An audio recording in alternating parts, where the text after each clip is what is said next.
పసిపిల్లలకి తేనె ఇస్తే త్వరగా మాట్లాడతారని మీరు కూడా విన్నారా? ఇంట్లో పెద్దలు చెప్పే ఈ సలహా నిజంగా ఉపయోగపడుతుందా? లేక ఇది ఒక అపోహ? ఈరోజు మిత్ సిరీస్లో మిత్ నెంబర్ 3 గురించి మాట్లాడుకుందాం. మన సమాజంలో చాలా కాలంగా ఒక నమ్మకం ఉంది. పుట్టిన వెంటనే లేదా కొన్ని నెలల వయసులో బేబీకి తేనె రుచి చూపిస్తే నాలుక తీయగా మారి త్వరగా మాట్లాడతారని చెప్తుంటారు. ఒక పీడియాట్రిషియన్గా నేను చెప్పేది ఏంటంటే, తేనె ఇవ్వడం వల్ల పిల్లలు త్వరగా మాట్లాడతారనే విషయానికి ఎలాంటి సైంటిఫిక్ ప్రూఫ్ లేదు. పిల్లల మాటలను అభివృద్ధి చేసేది బ్రెయిన్ డెవలప్మెంట్, వినికిడి సామర్థ్యం, ఫ్యామిలీ మెంబర్స్ మధ్య జరిగే కన్వర్జేషన్స్ అండ్ చుట్టుపక్కల ఎన్విరాన్మెంట్పై డిపెండ్ అయి ఉంటాయి.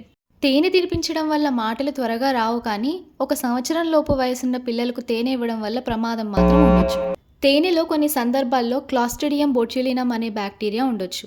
ఇది పసిపిల్లల్లో ఇన్ఫాంట్ బొట్యులిజం అనే రేర్ అండ్ డేంజరస్ డిసీజ్కి కారణమవుతుంది. దీనివల్ల పిల్లల్లో బలహీనత, పాలు తాగడంలో ఇబ్బంది, బ్రీతింగ్ ప్రాబ్లమ్స్ లాంటి ప్రమాదకరమైన పరిస్థితులు రావచ్చు. మరి పిల్లలు త్వరగా మాట్లాడాలంటే ఏం చేయాలి? రోజు పిల్లలతో మాట్లాడండి, పాటలు పాడండి, కథలు చెప్పండి, వారి రెస్పాన్స్ని ఎంకరేజ్ చేయండి. ఈ చిన్న చిన్న అలవాట్లు మాటలు డెవలప్ అవ్వడానికి నిజంగా హెల్ప్ అవుతాయి. కాబట్టి ఈరోజు మీకి ఆన్సర్ ఏంటంటే, తేనె ఇస్తే త్వరగా మాట్లాడతారు అనేది అపోహ. 1 year లోపు పిల్లలకి తేనె ఇవ్వకూడదు అనేది ఫ్యాక్ట్. ఈ వీడియో కనుక యూస్ఫుల్ అనిపిస్తే లైక్ చేసి షేర్ చేయండి.